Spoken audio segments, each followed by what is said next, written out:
All right, this is Two Glasses in a Movie because we're two dudes with glasses drinking out of glasses talking about a movie. So today we're talking about Showgirls, and Showgirls got a blistering 5.1 on IMDb here. Not great. Not Not a very good highly score. loved. Not a great score at all. So Tanner, why'd you want to do this movie? I think just it's one of those that I remember like literally seeing on a shelf at the video store or something. It's one I remember hearing about in general because I used to watch Saved by the Bell, and as we'll discuss, it's got Jesse from that. And I have read a lot of lists and watched a lot of videos over the year just talking about best bad movie and that type of thing. So that's why I picked it. I've been wanting to watch it for years to see if it was actually as bad as they said it was.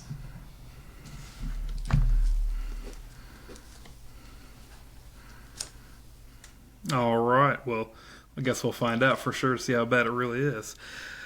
So, synopsis of the movie here. We got Nomi arrives in Las Vegas with only a suitcase and a dream of becoming a showgirl.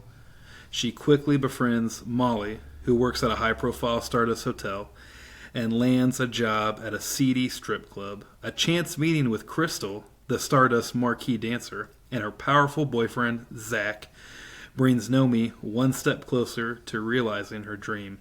But as she ascends to the top, Nomi begins to wonder if it's all worth it. And this is starring Elizabeth Berkley, who played Jessie on Saved by the Bell. And this was directed by Paul Verhoeven. I don't know actually that's how you say his name or not, but that's the director of this. I think what were some of your thoughts from the movie? Yeah, so Connor and I talked off screen. I paused this movie every 15 seconds for a lot of the movie because just overall big picture response, it is chaotic. It is a chaotic movie where every time you're like, wow, that crazy thing happened, I think it will be a little while before the next crazy thing happened. It's not a while. It's another 15 seconds. So I paused a lot to just write down just immediate reactions. So let's just start off with a few from, without exaggerating, probably the first 2 minutes. The first 2 minutes are just she's crazy. Trying to get a ride. A guy pulls over. She hops in the car. And 10 seconds later, she just whips a switchblade out on him. And I just paused. And I was like, listen, I understand you're trying to protect yourself, but literally nothing even happened yet. This dude pulled over to help you. Why are you whipping a knife out on him? And, you know... Yeah, that happened so fast. That was crazy. It didn't seem clear. It did not seem like she had a good reason. Obviously, he reacts really quickly to that. I think they just immediately wanted to create... in front of a semi.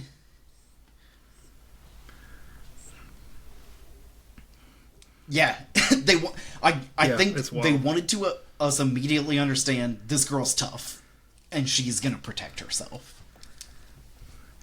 Well, I feel like it was less tough and more like she's just unstable as you learn later. Okay. Okay. No, I mean that definitely tracks. It was just so early to show that side of the character because we don't know anything else about her yet. So it's an interesting choice that maybe is the first thing they want us to see. This girl is unstable. Just a little fun kind of retro thing. You know, they're driving a truck, and when you see the sign for Las Vegas, it says 300 miles. And I'm just imagining nowadays driving just like a beater pickup truck 500 plus miles, because he already said something about, you know, where he was coming from. I just thought that was really funny. Did you have anything from I didn't that pick up very on that. first, just the truck ride? Did you have anything else just from like that very first truck ride?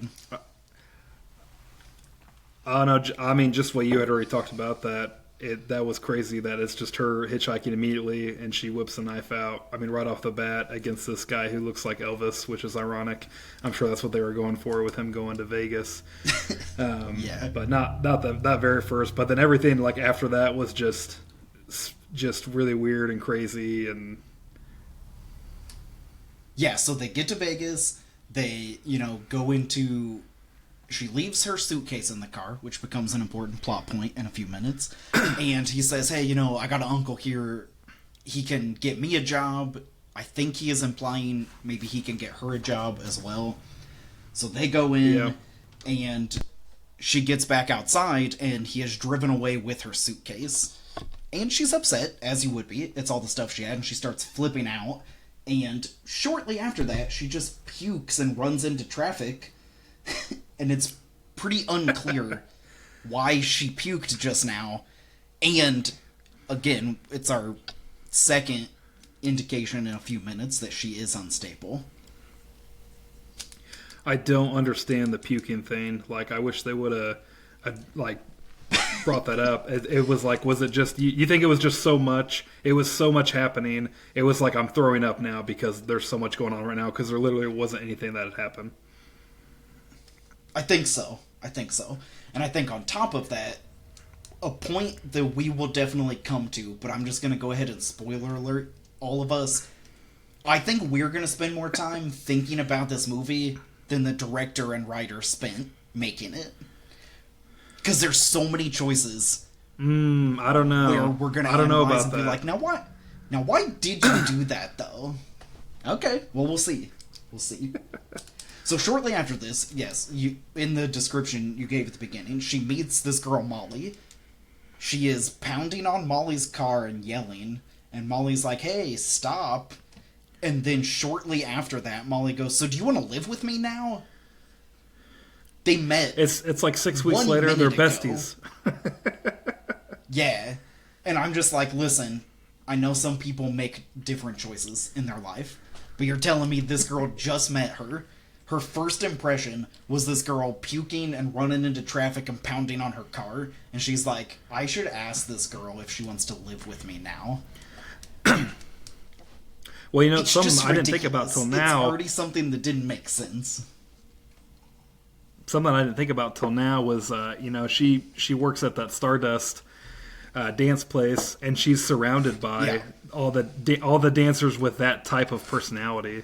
So she's used to that, maybe.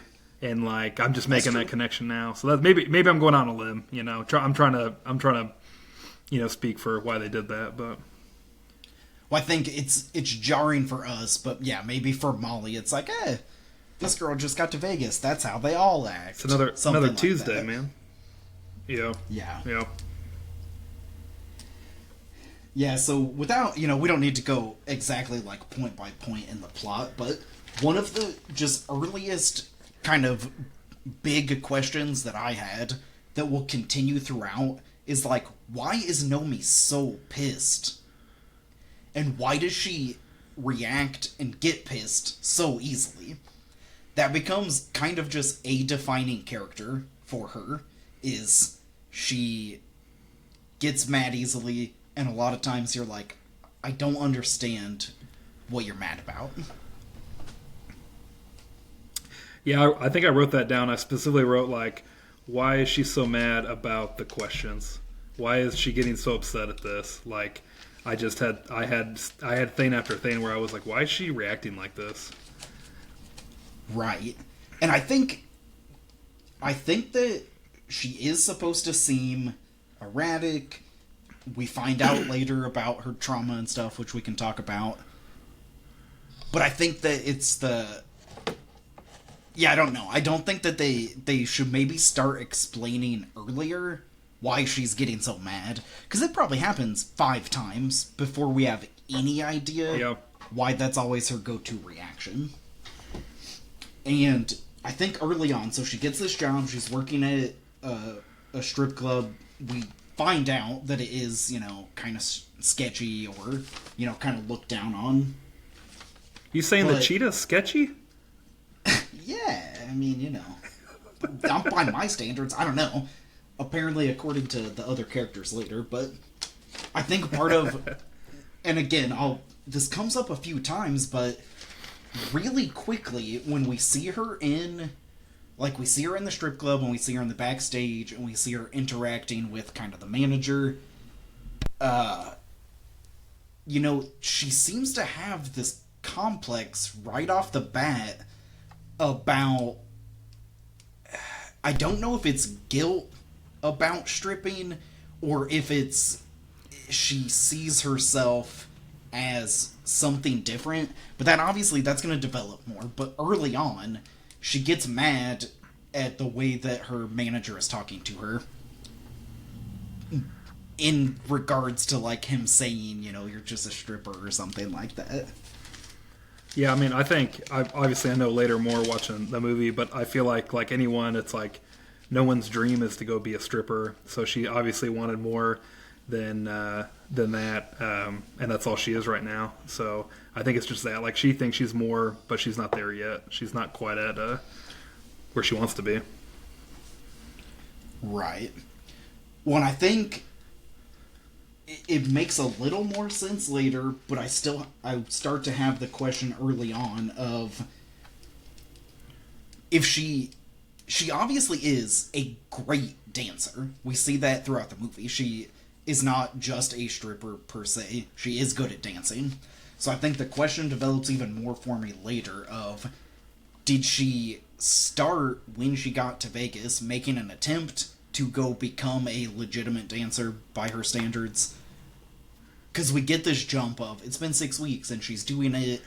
She doesn't like that she's stripping. So wait, you're wanting to know. You're wanting to know the 6 weeks. You want a prequel movie about the 6 weeks or something, man? Is that what you're saying? No. But I do just wonder if, because we don't see her, like, starting to audition until, partway into the movie. So my only question is, did she start trying to do these legitimate dancing auditions right off the bat? Or did she just immediately go to stripping because it was kind of quick and easy, but she thought she would get to leave that even faster, maybe? I think that's part of what I'm wondering. I think the second part, that was a quick, easy thing to do, and she thought that would be like a couple weeks, and now it's been 6 weeks though, and she's not living her dream yet. So, right. Yeah, maybe. So going into we'll leave Nomi alone for just a minute, and maybe go into and just talk about a couple other characters for a minute. So she is able to go do kind of her first official audition, and I forget the guy's full name, but his last name was Moss. And he has the women lined up, and he's asking them questions. And I didn't write down the exact questions, but I was just confused by his questions, because he's supposed to be, he's supposed to be a prick. He mentioned, he says that a couple times, and he's supposed to be like, skeezy Las Vegas producer guy, which I'm fine with. I'm on board with that being the character. But he just asked a couple questions where I was like, what is this guy on about? Like, what? His questions don't make sense. They're just kind of nuts and, like, off the wall. oh yeah, they are. And so I think it's in that first one, he like wants them to, take their tops off, and he wants to see them, be sexy dancer girls, because that's part of the point. That's the show he has. And so it seems like that's another moment where she gets mad and she ends up storming off. And I think maybe she is just surprised. She's like, oh, I thought this particular one was just a regular dance show. Maybe she was confused, but even that doesn't make sense. I feel like she knew. Yeah. Right. She knew. So then when he's like, take your top off, she gets mad, and I'm like, well, but that is going to be what the show is. That seems like it would be reasonable then, so why are you getting so mad about it? So during Yeah. when I was watching, I wrote down her values and her limits and her attitudes seem all over the place. Like, it's hard to Yeah. understand, because presumably, this show, if she still has to strip, etc., presumably this would be a step up for her. She's going to be on an actual stage. It's a production. She won't have to be up close and personal with customers, etc. So why does she get so mad, kind of right off the bat, knowing that this should be an upgrade for her? I feel like you could sum all of those interactions that she has, where in her mind she set the bar at like a 10, and all these situations where she got really mad, it was a 4, 5, 6, 7, and it was like it didn't meet that. So I'm pissed now because it didn't meet that really high expectation that she had, and I feel like that just sums up like every single of those really weird interactions that she had. Yeah. Yeah, I think you're right. And I think, like I said earlier on, as just a brief side note, I did love the dancing in this because there is a lot of impressive dancing. So I think something that's interesting that does make her character make a little more sense is that she is a great dancer. And I think in her mind, maybe she's going to get there and really have like an edge on a bunch of other girls that show up in Vegas that are bad dancers. But I think she's missing the point that everyone auditioning is also a great dancer. So that thing that maybe she felt like was a complete edge, she's so disappointed, like, oh, that's not an edge. I have to be extra sexier. I don't like that. Which I think is fair. I think if that becomes her reasoning, I think that makes sense. Because it's jarring for her. She's like, oh, I thought I was going to be so much better than these other people. And I didn't end up being so much better than them. Yeah.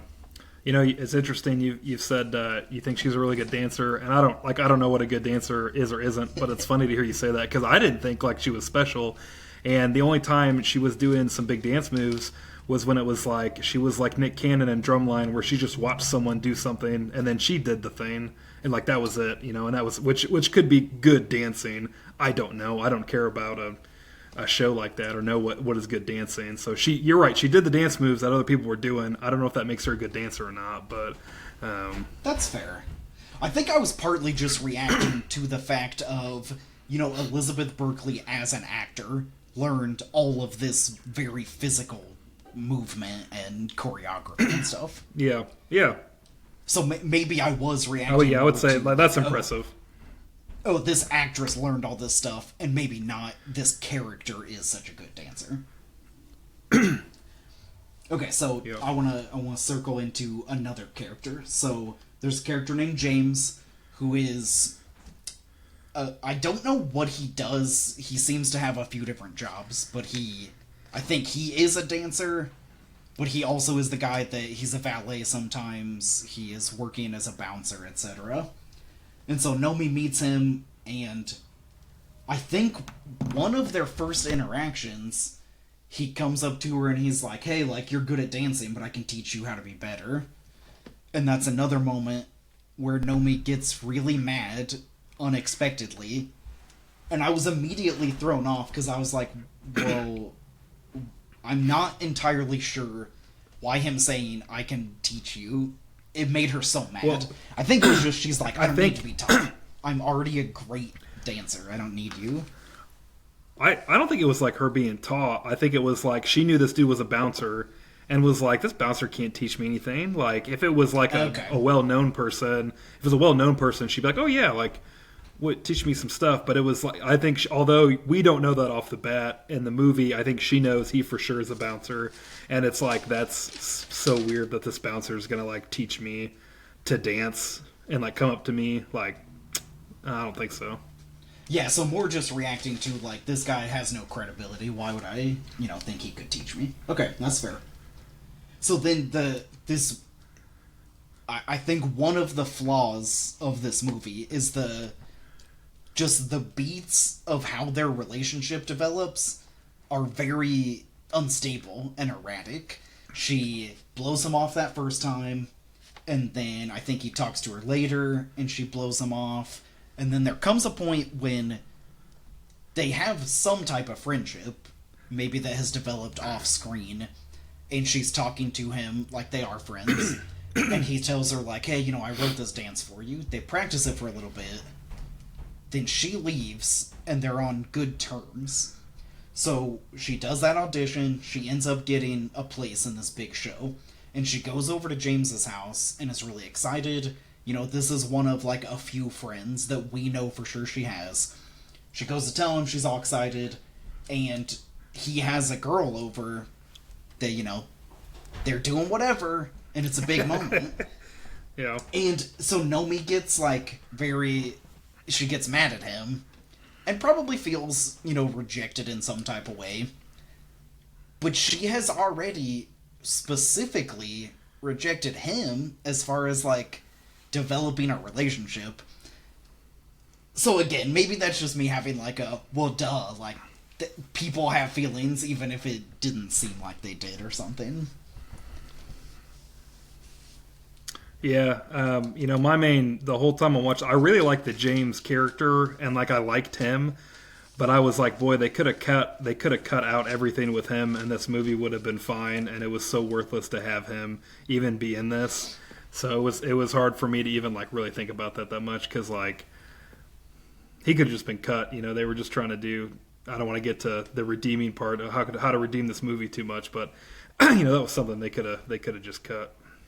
Yeah, I think either what you said or the complete opposite. They needed to develop him more, give him more screen time. Oh yeah. So it makes sense. But they, in the scheme of, there's only 4, 5 kind of main characters, and he's one of them. But it's so erratic and kind of underdeveloped that, yeah, I think you literally, as far as, like, point A to point B on this story, you could have completely erased him. And the story, as it develops, would not be different.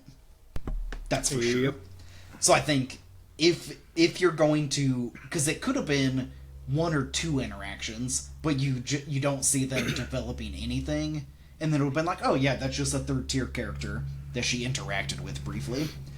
But they make him enough of a character that it's then confusing, why he doesn't develop more, or why she gets so mad at him, basically. He just keeps popping up everywhere, and it's like, and it's a movie thing, but it's like, yeah, this is a main character. You had him pop up multiple different parts and her life, so, like, what you gotta, it's like, and then they were just like, it was just a tease, they were just teasing you, right? Because he does keep popping up, but it's never, like, important. It never, like, actually drives the story forward, except that you're like, oh, there's James again. He is here for no reason. Yeah. Oh yeah. All right, well, let's, I want to throw out, I think we might be kind of circling towards some of the ending and a few of those things, but I would just want to throw out a few more just really random things. So, there's a woman named Gay who is, like, the choreographer and kind of, like, stage manager, I think, for the show that Nomi is in. Mm-hmm. And there's a moment where, and I paused it and wrote it down. She says, I chipped my tooth on a quaalude. And I was just immediately so confused, okay? Because I have 1 to 2 references of what a quaalude is, mainly being The Wolf of Wall Street, where they talk about quaaludes and do them a bunch. A quaalude is a pill. It is a pill that is a drug that you put in your mouth and you swallow it. And I got so zeroed in on, like, how did she chip her tooth on this pill? Because even if she was, like, chewing it up, I'm just like, listen, dog, I've taken a lot of pills. Like, they're made out of powder. How are you going to chip your tooth on it? It was just such a weird, like, out-of-pocket type of thing for her to say, and then they just move on. And I was like, dude, I really need just some more information on what's happening here. So I remember that. I did not write that down. I did not think that was a big deal, but I definitely remember like that, like her saying that. I just didn't think about it that hard. I just couldn't. I was like, I have a reference for what a quaalude is. Am I just wrong? Am I like completely wrong about this? Let me go Google it and type it in, and it was just like, no, it's just a pill. All right, so here's another. I would perhaps nominate. I don't have a quote, but I would perhaps nominate this moment of conversation as the most insane thing that happens. Nomi and one of the other characters is talking about like being poor in the past, and they're both like, "Oh yeah, I mean, I ate dog food. Yeah, I mean, I ate dog food. Yeah, you did dude. too." And they're like, "Yeah, it wasn't that bad." And I just, what? So I didn't have Just that listen, written I down mean, it's- again, but I remember that and thinking like, wait, what they just say? What was the conversation that just happened between them about dog food? What? Because listen, I mean, I'm sure whatever they had was like just meat or something, right? It's maybe not any different than food. But my thing is more just like, I don't understand why you did. And if it was to save money, I don't understand how dog food was cheaper than some other cheap human food. I don't know, man. I know you don't got a dog, but I got a dog. And yeah, they were pretty happy about it. But we spend like 30 to $35 a month. So if you spend $30 on a month of food, and only have the exact amount that he has, that's pretty cheap in a month. So that they just portioned it out for a dog. That's apparently. a good point. Maybe that's what it is. Maybe it really was cheaper than I thought it was.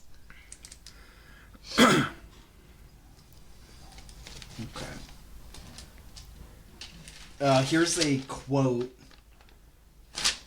It says, "If it ever happens again, you're going to jump to your conclusions with a golden parachute."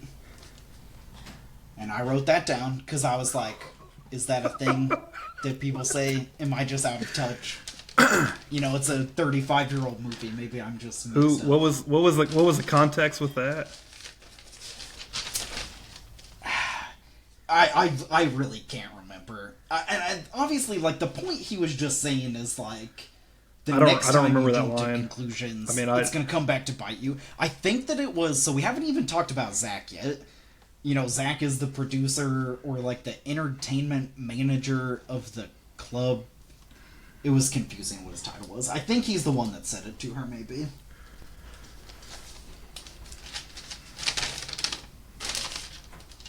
Yeah, I think you're right. Okay, I got a couple other. So a big, and we'll probably. I don't know if we'll discuss this in depth in the how could we fix this movie if we wanted to, but just kind of continuity and like timing things are very weird in this movie. So on the one really small example, like what seems to be minutes before Nomi's show with Crystal and all this, Crystal is like shaving her legs in her place. That seemed odd to me because literally in terms of screen time, probably like 1 minute later, they're running up the stairs to start. And I'm just like, listen, shaving legs doesn't happen that fast. So that was just a small, funny timing thing to me. A significantly bigger timing thing. That's funny. So they're doing the show, and, we're not going to go into every single part of this plot, because there are just so many moments that happen. But there is a rival between two other dancers, and one of the dancers during the show drops these marbles, and this girl falls. Mm-hmm. She slips, falls, hurts herself. Well, she didn't. The guy holding her did. Right, yes. So, girl A drops the marbles, the guy holding girl B slips, and then the girl falls, she hurts herself. When it cuts to the scene where they're checking on her, the entire auditorium is empty. Okay? So, one of two things. She fell, and everyone ran out of the place, or she laid there for the next X amount of minutes until the whole show ended. These are the type of small nitpicks when I'm watching a show. I'm just like, this doesn't make any sense, dude. Like, what happened? They presumably stopped immediately, and then they just, like, waited. It just makes no sense, the timing of she fell, and then a whole theater's cleared out before they're checking on her. Dude, I had that too. I immediately wrote that down. I was like, wait, what? There's no, like, they would have rushed her, like, immediately had, like, an ambulance there and, like, rushed her out, and people are gone, and it was, like, it seems like it'd been a half an hour that they waited for someone to come, and they're like, okay, we can check on her now. Like, we'll see if she's doing okay. That was weird. So it's sort of the, if you want to make an equivalent to, like, a sitcom, it's where the person will be partway through the conversation in the apartment, and then the next line happens in the bar, and you're like, it took you guys probably 2 minutes to get down there. Did you just pause your conversation? Yep. That's what we saw. It was the sexy dance movie version of, yeah, I don't know, we just, we cut ahead to, we're helping her out now. An amount of time has passed. Alright, going to this maybe round 2 or 3 of random quotes that I really didn't understand. So Zach, who we've talked about briefly, I'll give a brief thing on Zach. So Zach is sort of the entertainment producer for this hotel. Nomi meets him, sort of, steals him from another girl that's the star of the show. Zach is like a big character in terms of plot point. We haven't discussed that much. And, but there's a moment where he says, I like a lot of different champagnes, but I always stick with champagne. And I don't understand what it means. Oh, I feel like it's like Champagne's a dancer, so he likes a lot of different dancers, but he always sticks with the dancers. Okay. Yeah, maybe. Like, that could be what it is. I think for me, he said it in the type of way where it's like a phrase that people say, but I was like, yeah. But you said the same sentence twice. I don't know what you mean. Yeah, I understand your confusion because, that line's probably never been said in another movie ever, so it's a little confusing. Yeah, you're like, okay, is this like just a personal thing? Is that like a thing he says? Is it just like he's the guy that says, I always stick with champagne, but I like champagne? I just like different champagnes, but I only like champagne. You feel like maybe he's just getting paid to endorse the word champagne.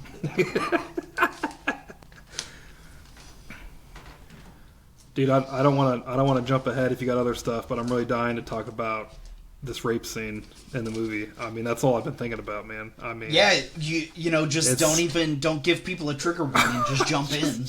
I was really spending some time thinking, like, listen, we got to talk about the thing that happens.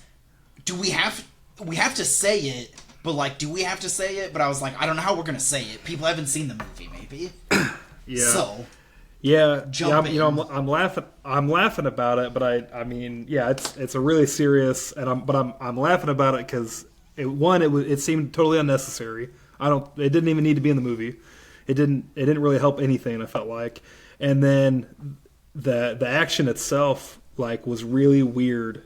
The way that like it happened and it went down and just it didn't seem believable because in this scene Molly and Nomi go to a party, and there's a really famous artist there that Molly really likes, so Nomi introduces them. Well, Molly and said artist go upstairs for some presumable hanky-panky, and they're in the room, and it seems like it's about to start, and then 2 what look like security guards come in, and she's like, well, what's going on? And then the rape happens, and it doesn't seem believable because it's a really famous artist, and it. The other really weird thing is that the artist is the guy holding her down, and then like the bodyguard is the one like doing it. So I don't want to talk about a lot of the action of it because it's not a fun topic and really intense. Yeah, it's but just like, a it dark, wasn't needed, and aggressive like just scene. yeah, yeah, oh yeah, and it's really aggressive. That's a good way to put it. Like we just weird. It's just I mean, yeah, I'm not a better word than weird. Like I don't have the word for it, but Yeah. So I have a few different thoughts on this. So just point A, rape is bad. Don't do that. So we didn't know anything about this kind of artist except that Molly always has liked him and looked up to him. So in one aspect, the point, quote unquote, of this rape, if there needs to be a point, is that she liked this guy and kind of trusted him, and this bad thing happened. That's bad enough already. I absolutely do not think that this storyline or this actual action needed to happen in this movie. And there are other movies I've seen that include, sexual violence in one way or another. And most of those times, it is like a very specific plot point of how the rest of the movie unfolds. And you could discuss whether there should or shouldn't be that type of stuff in movies. That's not something we're probably going to discuss. We're not smart enough for that, and that's a bigger issue than we can talk about. But I think in some movies, there is at least a reason that it happens that draws the plot forward. This happens late in the movie, and it happens to a secondary character, and it really literally is pointless and unnecessary. I think this is enough of a reason to be like, oh, this movie missed it. This movie is not it, because this big unnecessary thing happens. And I think the other like real bummer about, well, again, bummer's not a good enough word, but like Molly is the only good character. She's the only good person in the whole movie, and that happens to her. So like the two things I kind of think is like, one, that's part of the movie to me, is like the one good character then had that happen to her. So it's just like bad stuff all around. But then the other part, I feel like, shortly after that, Nomi goes to see him and gets revenge basically against the guy, and the setup, which is again unnecessary, and I think something else could have happened, is like it's basically the end of the movie, and I think that's her like taking back her life and moving on to do something else for herself, and I think that's kind of the setup for it. But like, I don't even know if that's true or not. That's me like grasping at straws trying to make sense of it, because it was so unnecessary to have and to be in it. I think that they do this big revenge scene where, okay, so did you think that she like killed the guy? I honestly wasn't for sure based on kind of what. No, I don't think she killed him, but I think I think she just hurt him really, really, really good. Yeah. Okay. And which she could just fight now. Right. So as far as like a revenge part goes, again, just really tacked on to the end. It just came out of nowhere. I think I wrote down at the time, like, she didn't do anything to the bodyguards, and they were also part of it. I was like, well, they need to get revenged too for this to feel like it came full circle, if that's something that's even necessary. Well, and theoretically, she wouldn't have known the bodyguards did it. She didn't know anything about it. If Molly was unconscious up until she saw her at the end in the hospital, all she knew was that it was the artist, and that's it. That's all she knew about it. Yeah. So we're getting towards the end of the movie, and there's so many big things that happen in the last 10 to 15 minutes that we could probably spend even longer than necessary talking about those. But circling back to a couple things. So she is at the hospital. She's visiting her friend Molly, and she meets up with Zach. And again, in case everyone else has forgotten, like we probably forgot some of the time, Zach is the entertainment producer. At this current juncture, she is like kind of in a relationship with him. It's probably casual. So Zach is going to be the character who makes a big reveal to Nomi and to us as the audience that he has uncovered a bunch of information about her past. Again, it all comes out of nowhere. It's very fast. And it is much, much more intense than necessary. Spoiler alert, insert here in case, someone needs it. I don't even remember all the points, but Zach is like, hey, I know this isn't your real name. I know where you're from. I know that not that long ago, your parents had a murder-suicide where your dad killed your mom and he killed himself. I know that you were arrested for soliciting in this place and that place, and I know all this stuff about you now. Just a series of bombshells that, again, probably kind of unnecessary at this very late stage. But secondly, it's just too many things to really take in. And so, one of the big part of, and we didn't, we missed different things here and there that we could have mentioned. So there are a few moments where I do not particularly like this word, but we have to say it because that's what they said. There are a few moments where she gets called whore by people throughout the movie. Always makes her really mad because A, she isn't doing that in the movie, but B, because of this big reveal at the end, we know that she has been a prostitute or something. She has been arrested for this in the past, and we do get on her side a little bit in that moment of like, she's not doing that anymore. From her perspective, she is like, I have made this big change in my life. I was doing that stuff. I'm not doing it now, and I'm still not getting the respect that I feel like I should get. So there's a little bit of kind of being on her side more of like, I get it. Like, people keep putting these things on her. She had this big series of trauma happen, and she has tried her best to kind of go to a new place and start this new thing. And unfortunately, she has ended up in some of these, like, exact same bad patterns. So, kind of just coming to the close, there isn't really a resolution on that stuff. He makes that big reveal. We really get clear, like, this thing that she has tried to build up has just crumbled in front of her. And I'm going to launch into just explaining the ending. Is that cool? Yeah. So, here's where we stand for you, the audience, that is maybe confused. We got her best friend. we got her best friend Molly, who is in the hospital currently. We have James, who she has been having some type of friendship with. I think she was mad at him most recently.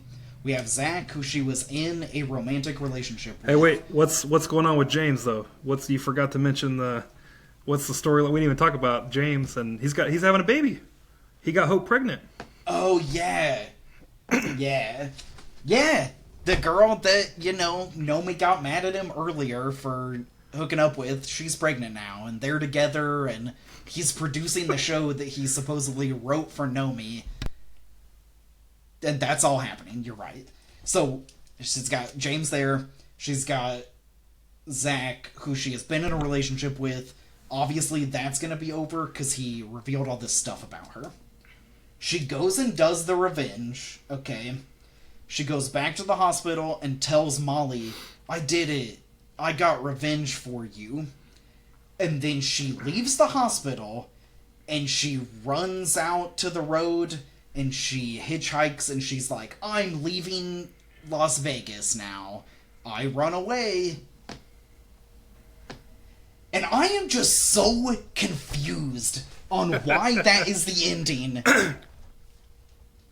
I'm just confused on it. I think most specifically, the reason this ending does not make sense to me at this moment is that she is quite literally leaving her recently assaulted best friend in the hospital, and she just dips. She's like, screw that friend, dude. I definitely don't care about her, and I'm gonna leave town and not tell her. Yeah, well then you didn't even talk about what car does she get in when she leaves? Yeah. Big surprise! She gets in the same truck from the guy at the beginning. And she's like, I want my suitcase back. And I think, so, that happens. They're on the road again, and, like, big, kind of victorious, hopeful music starts playing, which most of the time in movies is supposed to be, like, for us, the audience, like, yeah, you guys got what you wanted, right? Because we're happy for her. She's moving on. I did not feel that way, because I barely liked her by the end, and I was very confused by her actions of why she would leave her best friend and not talk to her again. Yeah, I liked her less at the end. When that main reason of, like, she just dipped on Molly, who, like, she gave her a home to live with and got her a job, basically, because she just took her with her to Yes. the show, because she was the tailor or something. I don't know what her title was there, but Yeah, I think she was I costumes. liked her worse. Oh yeah. And then it's just over. So, again, a lot of chaotic things happened. Should we have been surprised that the ending would kind of happen very quickly and not make that much sense? No, we probably should not have been surprised that that's how this ending worked out. That's true. Yeah. Yep. I think you're right. Any other thoughts from the movie as a whole, or so I think notes or scenes that jumped out to you? I really have so many more, probably. And again, this movie was just so dense with, like, things that made no sense. Those big, like, WTF moments. Like, what is this character thinking? What is the director thinking? Who wrote this script? There's so many of those that I probably could keep going on about them. Well, I'm going to switch up the order on stuff, actually. So what's your score for this movie? If you had to give it your own score, what would you give it? Here's the thing. I liked the movie because it was absolutely wild, and I was not bored during it. Okay? For me, I sort of go on kind of two parallel ways that I would maybe rate a movie. There is, like, how much did I like it? And then there is, how good of a movie is this movie? I probably liked it an 8 out of 10 because it's a wild ride. It's a real crazy movie, and I was engaged the whole time, I was questioning the whole time, etc. How good of a movie was it? Probably around in line with where IMDb is at, like a 5.5 to 6.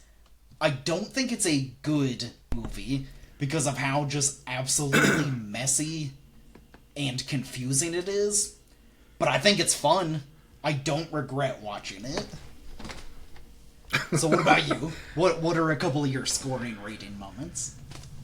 I feel like I don't even know you. I can't believe you said you liked the movie and that you enjoyed it, because it was not a good movie, and I didn't enjoy it. Now, I appreciate, like, how you were entertained by the movie, which is fine, but I was so put off by Berkeley and her acting, like, that just, like, was really bad, because we'll get it in a little talk about it here in a little bit, but, like, if it was someone else, I think I would have been like, oh yeah, like, that was decent, a decent movie. But I would give it a 5 too, because I do appreciate the dancing, and I do like some of the craziness stuff of the movie itself, overall. But her acting just kept it. Yeah, it's still like they're lucky to get a 5. I feel like, because she was just bad. Yeah, that's fair. So I think there's something, this being kind of the first episode that we've recorded, I think maybe we should have spent a little longer doing an intro for some of our idea for why are you two guys starting a podcast to talk about movies sometimes. So I think now's a good time to kind of get a baseline for where you and I are at. So I personally love watching movies that are historically talked about as bad. I love the Room, the Troll 2, the Birdemic. I love movies that everyone is like, these are horrible, but they're fun. They're horrible, but you are not bored watching them because of the amount of train wreck they are. On the other hand, there are some movies where I would say, oh, I thought it was bad and it was boring. It was bad and it wasn't fun to watch. It was boring and I wasn't engaged. It didn't make me laugh or throw my hands up. So that's a baseline for me. I love watching movies that have kind of been called bad, but they're fun. So what about you? Do you enjoy watching that type of movie? Yeah, I do. I do like bad movies, but like they have to get to that point. Like The Room, I love The Room, dude.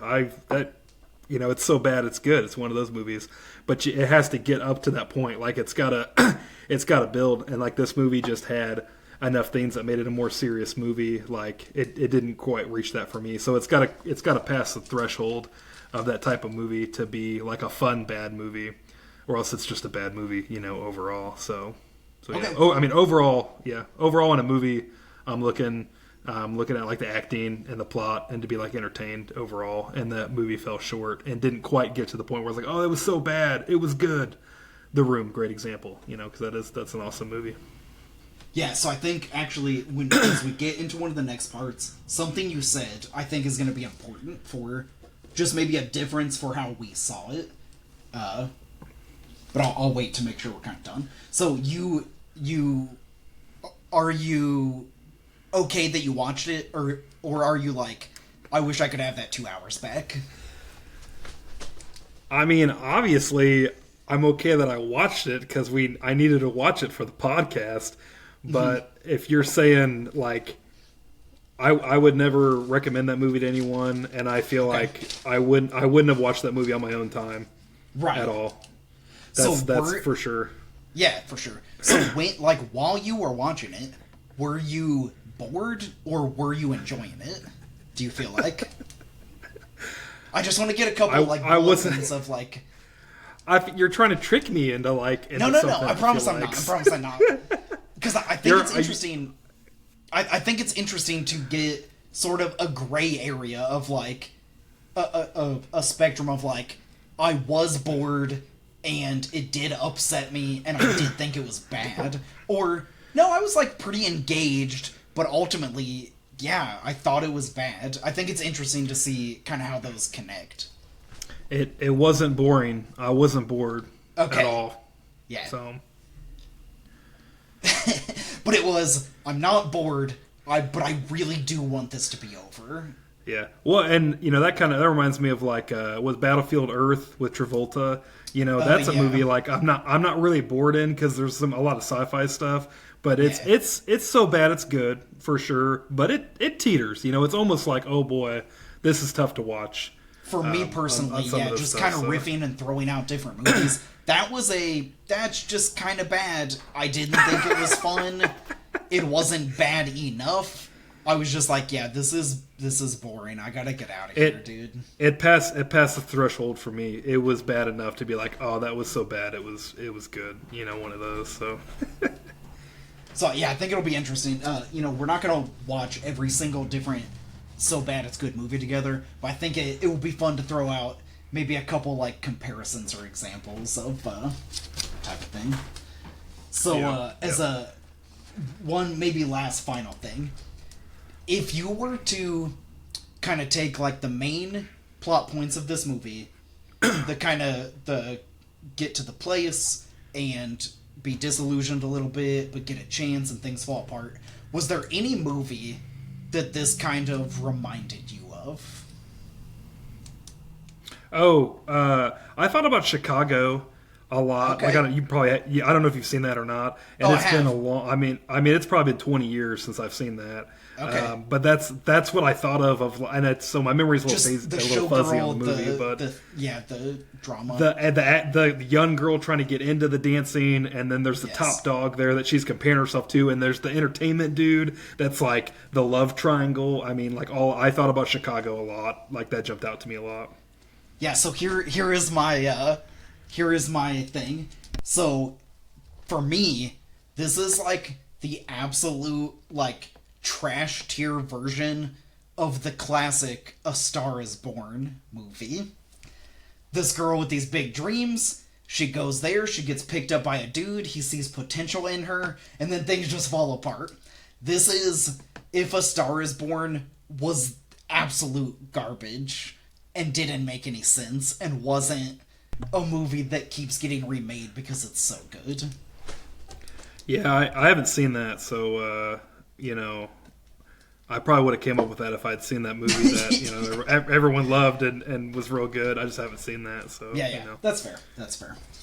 All right, so we're kind of moving into just wrapping up with something. You and I have spent 2 decades talking about movies, talking about stuff we liked and didn't like, watching stuff together and talking about it, watching it, at different times and talking about it.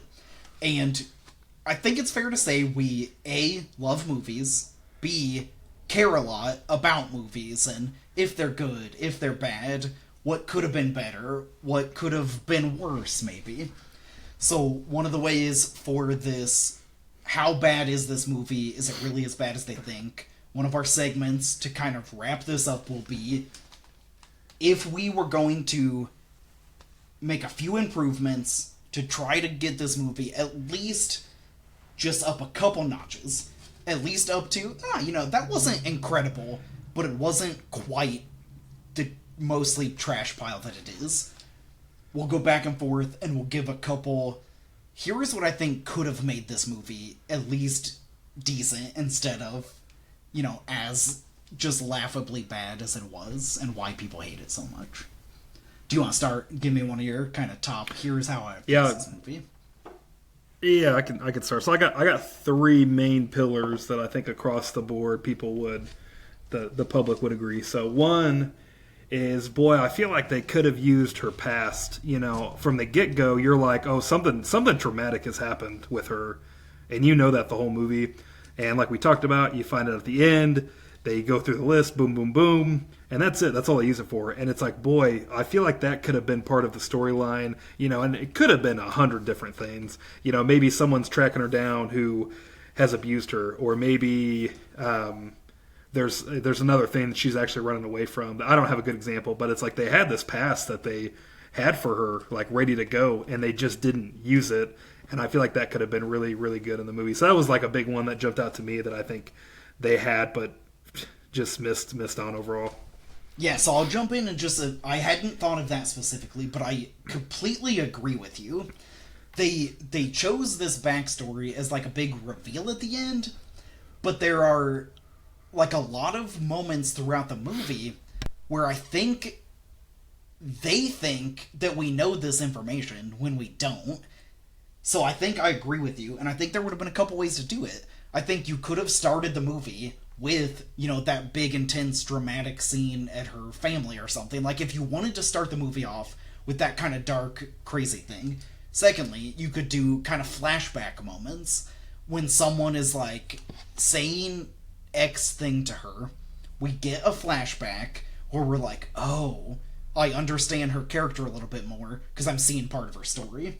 Or, yeah, C, like you said, have someone come into kind of the current plot line that is a part of her past. Someone recognizes her. Maybe there even is, an FBI agent that has been, looking for her because, they need to question her. I think if you're going to have this big dark backstory, I don't think making it a reveal at the end made the most sense. I think using it to make the story better is what they should have gone with. I agree with you. Yep. So yeah, on what that, about you? What's one of yours? Yeah, I'll jump into my first thing. So something you specifically said in the kind of it would have been so bad it's good if there hadn't been so much. You had mentioned that, and that's something I specifically wrote down. And I said, just overall for the movie, less dramatic and dark kind of beats and story moments, and more, well, just less of those. No big assault scene at the end. Maybe not even have this like crazy backstory for her. No, like a couple different, the dancer, getting hurt. Maybe take out just a few of those things. And leave in all of the like just really sexy, flashy Las Vegas, fun, dance. And I think you still have a really solid, simple storyline of this girl goes to Vegas, she wants to be this legitimate dancer. It doesn't work out quickly. Then she kind of does get a break, but she starts to see, the dark side of it. I think that could easily have been done without the, like, very intense dark moments. Because ultimately, the tone of this movie is part of what makes it bad. It's just messy. It's wild, funny stuff. It's, like, aggressive sex stuff. This got an NC-17. This is not like a regular theater release movie. It got like the X rating. So if you're going to have all that, make it that type of movie. Make it like a fun, sexy movie. And don't make it a really dramatic, dark, intense movie. I think it can be done, perhaps. I don't think they did it in this movie, though, for sure. So basically just make it a fun, sexy movie, not a sometimes, like, dramatic and dark movie. Yeah, that's a good one. I'll give you my other two quickly. Yeah. One would be like, man, I feel like they did average. I didn't get my whole list done, but they just hit like every cliche thing you could possibly do in a movie. The hitchhiker stole my suitcase stranger I came with. I have a really rough past. There's a love triangle. There's two. That was one, and then the other one was like, well, I had a love interest, but then he gets with another girl. They had the girl who was the first Hope, it was her first time stripping, and they had that small scene with her. The dance audition where he goes through the line of dancers and kicks them out. He's just like, you're not good enough. One by one. You're not exactly. Good enough. Yeah. There's a joyride scene with her and Zach, driving.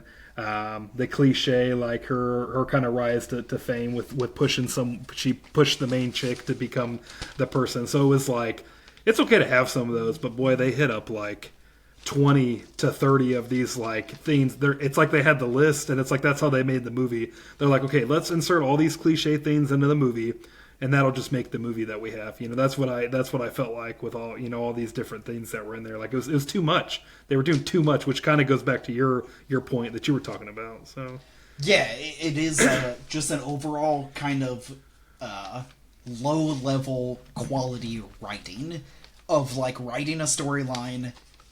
There are not a lot of kind of original moments, and yeah, a lot of just the most obvious, like, oh, I bet that time, you see these two girls mad, I bet that comes back, it's gonna come back. Oh, yep. She saw this other girl push someone and that helped her, I bet she's gonna push her. Any moment where they could kind of choose the next most obvious thing, that's typically what they ended up doing. Yeah. Yep. And then I'll give you my last thing here. Elizabeth Berkley just was not the person for this role. I got some fun facts we'll end on to talk about some other options they had. Okay. But I think if they had someone else, it could have been better. I just think she's willing to do it. Just leaving Bayside, just leaving Saved by the Bell, and was like wanted to do probably a pretty big serious project. And I just don't think she was ready for this necessarily. And I think did what they wanted her to do too, overall. But again, at the same time, like the way she did it I just was like, Jesse was just not ready for this. I felt like so. Yeah, I think I split. I agree with one part, and I think I don't agree with the other part. For me personally, I really actually did like Elizabeth Berkley in this role and character. I thought that there was potential in her acting for sure. But then when you said she wasn't ready for it, I agree with you completely on that. I don't think, and if we probably looked at a few of her credits, I think this was like a big swing of like a big dramatic adult movie to do without really like any kind of other roles maybe building up to it. So I liked her in it. I liked most of her acting. Not that it was good per se, but I liked her in this character, I think. But was she like ready? No. Could it have been a little bit more skilled actor that would have maybe made it better? I agree with you on that part. So my last couple things. One simple thing, I talked about it. I think just don't have her ditch at the end. I don't think that made sense. I think have her stay in town. At least, I think just end on her maybe in the hospital like, I got revenge for you. Like, that guy sucked, and I'm sorry. And just end on, like, a moment of kind of friendship. Ending on this moment of her, like, running out of town just didn't make any sense to me. And I think, I've heard, I wish I had a good reference, I just heard, like, a actor, filmmaker talk about this recently, but basically, like, if you don't have an ending, you don't have a movie. Like, if you could take a great movie that gets ruined by an ending, and if a really good movie can be ruined by an ending, I think a really just okay up till this point movie can be completely ruined by this just messy, kind of unnecessary ending. So I think if they left everything the same, and they just kind of end on her staying with her friend, I don't think it becomes, a great movie that we talk about forever, but I think it at least helps and makes it not so bad. Yeah. And then, so my last thing that I wrote down as just a overall fix for kind of the entire character of Elizabeth Berkley's Nomi that I think would have improved the movie. I think having her be, like, full of rage and, like, very unstable makes the movie feel unstable. And I think if they had given her a very feisty, I'm willing to fight, I stand up for myself, but I'm not unstable and knife-wielding, etc., I think that would have improved the movie a lot. See that she's willing to stand up for herself, see these edges of, like, this girl has been through some stuff, and she's a fighter, but she is not someone who, like, flies into a rage when someone kind of looks at her wrong. I think that improves her character a lot, and I think it takes away a bunch of our issues throughout the whole movie of, like, why is she acting that way? Because we see her being, like, a little bit feisty and standing up for herself, but not acting in such a way where we're like, that seemed like too much of a reaction. Yeah, I agree with that. So that's it. I mean, I think, if they gave us the script and we're like, hey, what do you guys think? I think we give them 3 or 4 bullet points. We're like, this is going to significantly improve your movie. I feel like we did that. Yeah, definitely. If I, one time and place to go to back in time, this would be it. This would be what we'd do. We'd fix. I don't know why we would pick anything else besides this. Yeah, man. Yeah, we would go fix this one movie, and who knows what happens? Butterfly effect, things change. Berkeley's president now, man. I mean, yeah. easily. I mean, who knows? We literally could have changed her life if they had given us the chance. Well, we can end on some fun facts here that I got. So, surprise, didn't do very well at the box office. So the budget was about $40 million, and they did about $37 million. So they didn't break even, but they did do very well at the home release VHS tape of it. They did over $100 million of the home release. So they made some money. Not surprising at all. So you have to assume it tanks at the box office, and a little bit later, so much buzz has been created of, this movie's so bad, I can't believe it, you guys gotta watch this movie. And then a bunch of people go watch it. Oh, is that what you think happened? Oh, I think so. What do you think happened? Oh, it's an X-rated movie, and guys were like, "Oh, all right, man, we're gonna see some boobs. Let's get this movie, bro." I don't That's know what I was happened. thinking. That Yeah, come on. okay? Give me 30% at least was my thing. Your thing makes way more sense though. Everyone was like, "Dude, that movie sucked, but boobs, you guys gotta watch it." And they were like, "Yeah." I mean, all these college guys that like watched Saved by the Bell in the early '90s, and now they're at college, and they're like, "Dude, Jesse's on here. We get to see what we've been waiting for this forever, man. We get to be your thing Slater." makes way more sense. Yeah, I probably should have thought about that. So that was one. It was the director demanded that it be an NC-17 film. Like he specifically he only was going to do it if it had that rating. So I thought that was kind of interesting. Yeah, well, so as just a brief, I just know a couple things about kind of the rating system and stuff, and around this time, because I think this was 95, this was like right around the time, give or take a couple years, before like the PG-13 rating even actually existed. So now granted, this is above that, but I'm just saying, for him to be able to do like an R-rated movie, there's probably a bunch of this kind of like the assault scene and like just the level of kind of sexual nudity that they were going to do, they probably would not have been able to. So he probably was like, if I'm going to make the movie I want to make, it has to be.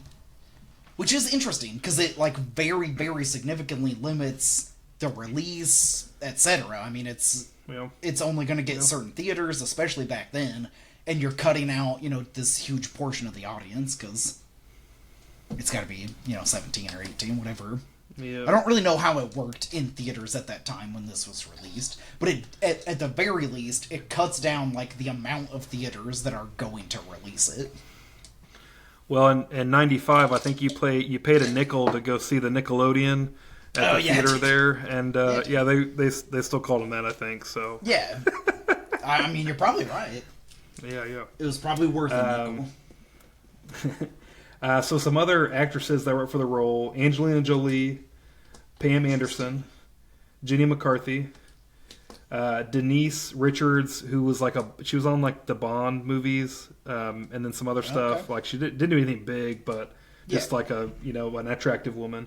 They all auditioned, and they asked Drew Barrymore to audition. She declined. Well, that would have been wild. Charlize Theron actually got the role, and this would have been her first. This was before like Italian Job. I mean, this was would have been her first thing.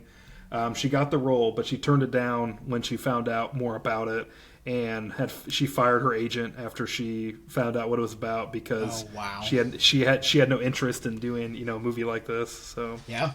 And, she probably got the pitch of like, it's about a girl that goes to Vegas and tries to be a dancer, and then she's like, oh, this is a whole thing.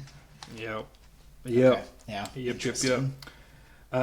The rape scene was actually based on a real event that the writer did. The guy who wrote it, it's not the director. There was a different writer. He wrote for the Rolling Stone magazine in the 70s. And it was based on a story he did in the 70s, so it's based on a real event. And it's still unnecessary. But it's so kind of simple that it's like, well, yeah, it could have been based on any number of events. Yep. Still isn't. It still doesn't add to the movie in any type of way. Yep. Okay. There was plans for a sequel. So as they leave, they're going to L.A. So it's going to be Nomi in L.A. doing L.A. things. Do it again out there. So yeah, who knows what that would have been about? But I don't know why they didn't do a second one. It's crazy. Last one thing I got here.